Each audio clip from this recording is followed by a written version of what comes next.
ou bien que ça se soigne, ou bien qu'il faut laisser faire, ou bien qu'on est les deux à la fois. Est-ce que je suis les deux, moi? Il y en a même un qui a écrit que c'était héréditaire.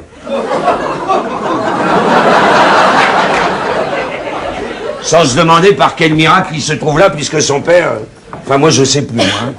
Tout ce que je sais, c'est que mon gosse, quand il était petit, je l'emmenais à la boxe et au rugby. Hein, et à 4 ans, j'ai acheté une boîte à outils grande comme ça, avec des pinces, des tenailles, des tournevis, un marteau. Et il tapait avec le marteau. Et il s'en régalait. Et il tapait sur ma belle-mère. Et il y allait. Un mec, quoi. C'est peut-être son nom. Michel. Mimi, Minix. Michel, Michel. Ça sonne à peu près pareil. Moi, je voulais lui donner un nom très viril. Un vrai nom d'homme.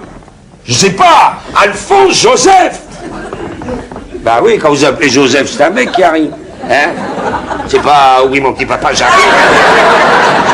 C'est oui papa, j'arrive. Qu'est-ce que je peux faire? L'emmener chez un médecin, un psychiatre? Avec eux, c'est toujours la même chose. C'est de la faute des parents. Mais que peut faire un père dans ces cas-là? 1 sur 6, dites-donc. J'ai lu ça dans un de ces bouquins-là. Un homme sur 6 en France a eu de près ou de loin dans sa vie une expérience homosexuelle. 1 sur 6.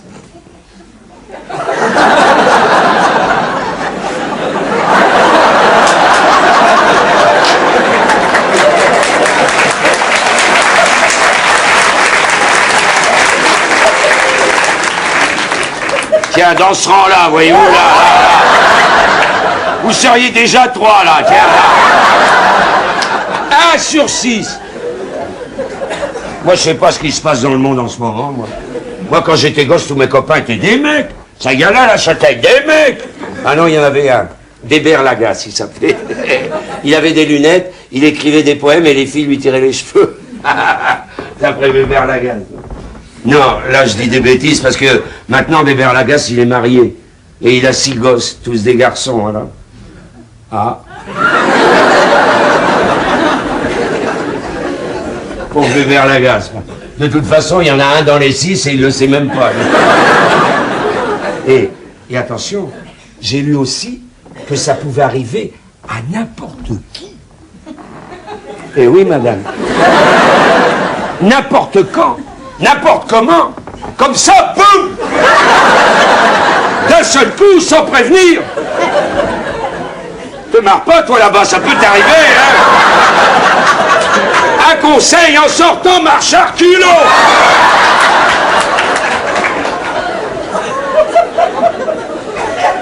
Ah, vous rigolez? Vous me croyez pas? Ben, il y a des exemples. Tiens, vous allez voir si je vous mens, je vous en prends un au hasard, écoutez ça. Écoutez ça. Très haut fonctionnaire, marié, 2 enfants, femme très belle, enceinte d'un 3e, résidence secondaire à la campagne. Un jour, distrait, se heurtent au facteur dans la cuisine et leurs yeux se rencontrent. Alors adieu famille, enfants, épouse, situation comme ça, brusquement, d'un seul coup. Et maintenant, ils vivent tous les deux très heureux à Nice, où ils ont ouvert une petite boutique d'antiquité. Et attention, j'ai lu aussi que nous avons tous des tendances homosexuelles. J'y ai pensé toute la journée, moi. J'arrête pas de m'observer, moi.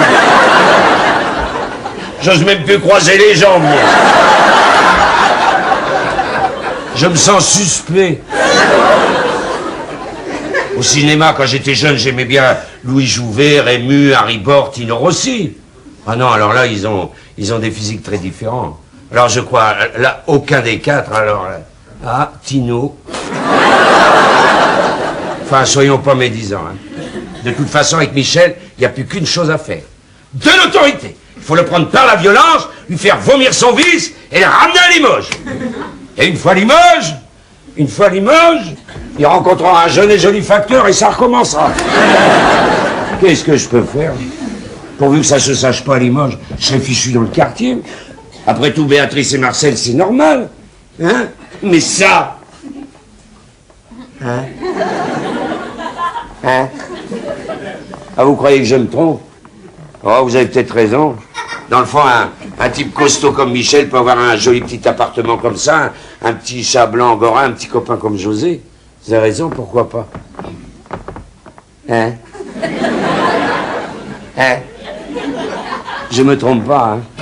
Eh oui, c'est vous qui avez raison. Ben, croyez-moi, hein, pour un père, ça fait mal, hein. Ah ben, le voilà. Ça va, papa? Ah, ça pourrait aller mieux. J'ai essayé de t'appeler, mais t'étais sorti. Hein. Ah oui, je sais. Je vais faire des courses. Alors, Marxisme et inversion. est-ce que tu vas nier? Est-ce que tu vas oser? C'est ce que tu es, hein? Marxiste? Non, l'autre chose en dessous, là. J'aurais dû te le dire avant. Oui. Oh non. Oh non, pas toi. Eh, c'est pas vrai. Tu mens. Je te crois pas, moi. Si papa, c'est vrai. Mais non, c'est pas possible, c'est pas vrai. Tu te trompes. Tiens, je vais te le prouver que tu te trompes. Marche.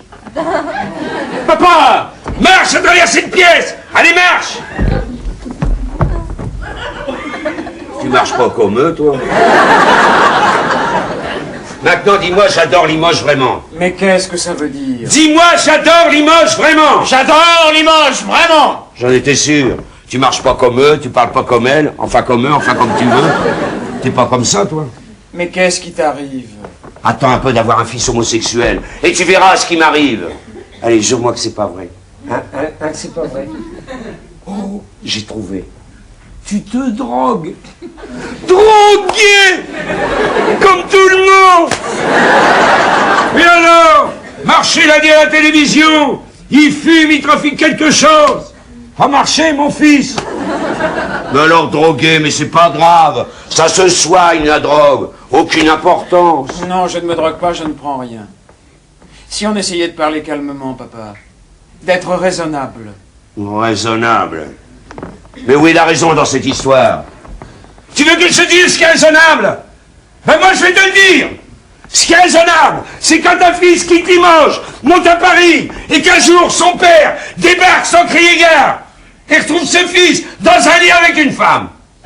Voilà ce qui est raisonnable. Une femme, tu m'entends? Jeune, vieille, mineure, grosse, maigre, blanc, noir, rouge, jaune, verte, bossu, chaud, n'importe quoi, mais une femme. Voilà ce qui est raisonnable. Écoute, papa, tout ce que je sais, c'est que je suis ce que je suis, c'est tout. Oui, et ben moi, tout ce que je sais, c'est que tu n'es pas ce que tu es, c'est tout. T'as vu un docteur? Pourquoi faire? Je suis très heureux. Sans femme, on n'est pas heureux. Mais des tas de gens le sont. C'est faux. Tonton Marcel ne l'était pas. La preuve, il est parti avec ma femme. Non, allez, Michel. C'est parce que ta mère et moi, on se querellait parfois? Je ne sais pas. Parce qu'elle était trop autoritaire? Hein? Parce que j'étais trop faible? Tu croyais qu'on ne t'aimait pas? C'était Limoges? Non, écoute, Michel, il faut arrêter ça quand il est encore temps. Hein? Papa, est-ce que tu peux essayer de comprendre une fois dans ta vie? Ah oui, tu crois, hein? J'étais pas assez compréhensif. Dans le fond, je suis peut-être un peu le coupable, moi. Personne n'est coupable. Il y a des gens qui sont différents des autres. C'est simple. C'est tout. De quel droit dire que c'est mal? Parce que je suis ton père. Et je te dis que c'est mal, moi.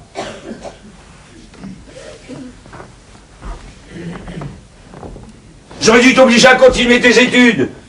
Si tu étais ingénieur ou dentiste aujourd'hui, au lieu d'être une folle qui décore les vitrines, eh ben ça serait jamais arrivé. Mais si, je serais un ingénieur ou un dentiste folle. Ah oui.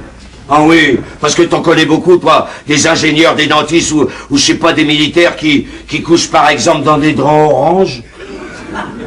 Mais les draps, c'est blanc. Quand on est normal, les draps, c'est blanc.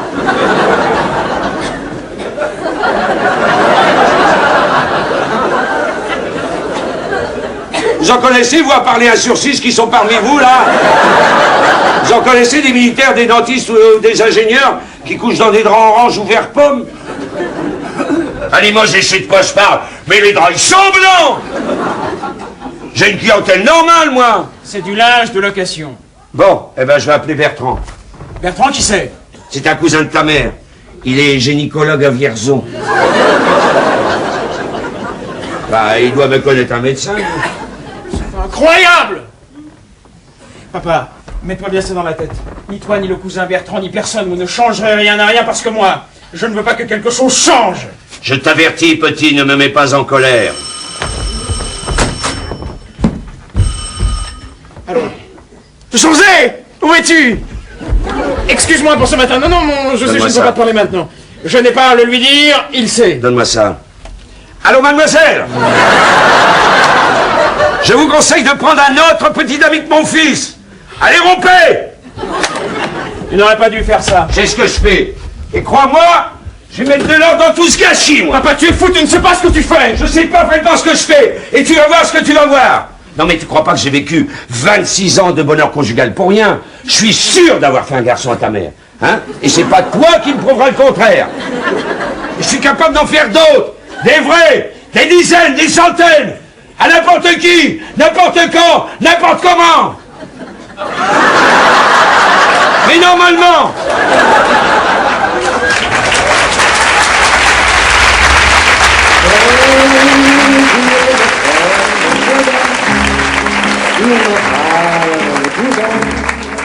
Je vois la vie en rose.